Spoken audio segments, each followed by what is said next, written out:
নওগাঁর মান্দা উপজেলার ওপর দিয়ে বয়ে গেছে আত্রাই নদী। এই নদী পারাপারে দুর্ভোগ যেন কিছুতেই কমছে না। উপজেলার প্রসাদপুর খেয়াঘাটে ব্রিজ না থাকায় পারাপারের প্রতিনিয়ত সমস্যার সম্মুখীন হতে হচ্ছে এলাকাবাসীর। প্রতিদিন যাতায়াতের সমস্যা হয়, আমরা যাতায়াত করি, প্রতিদিন স্কুলে যাই আসি। ব্রিজ না থাকার কারণে আমরা যে প্রাইভেট পড়তে যাই, এখানে নৌকায় ফেল হলে অনেকক্ষণ দেরি করতে হয়, না হলে আধা ঘন্টার মতো।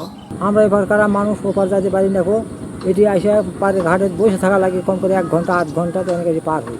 নদী পারাপারের একটা ব্যাপক সমস্যা হয়, দেখা যাচ্ছে অনেক সময় রাত্রে রুগী নিয়ে পারাপার হতে অনেকের সমস্যা হয়।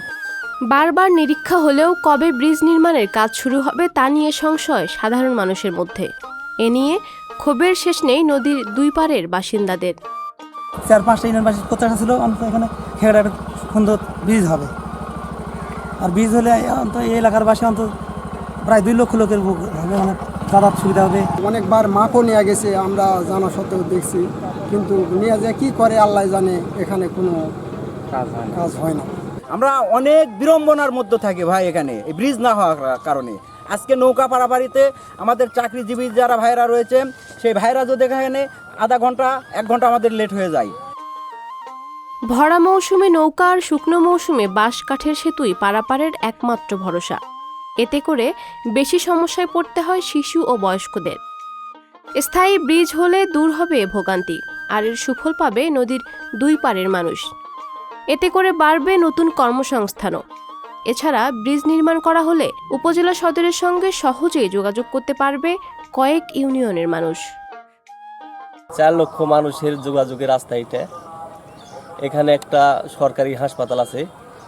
এই নদী পারাপারের জন্য অনেক অসুবিধা হয় এখানে, যাতে এখানে যদি একটা ব্রিজ হয় তাহলে অত্র এলাকার মানুষ অনেক উপকৃত হবে। এখানে ব্রিজ না থাকার জন্য বিরাট অসুবিধা আমরা ভোগ করি। বা আমার শয়ে মানুষ আমার দিনের ভিতর 4বার 5বারও পার হওয়া লাগে।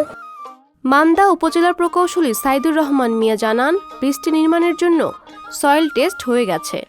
কাজটি দ্রুত করার লক্ষ্যে প্রকল্প পরিচালক স্থানটি পরিদর্শন করে বিস্তারিত প্রতিবেদন নিয়ে গেছেন। আগামী অর্থ বছরের মধ্যেই কাজ শুরু হতে পারে।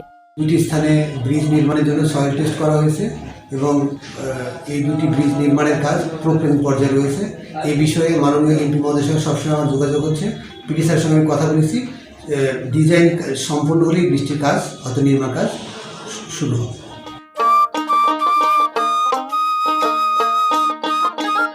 পাপিয়া মামুন, সংবাদ প্রকাশ।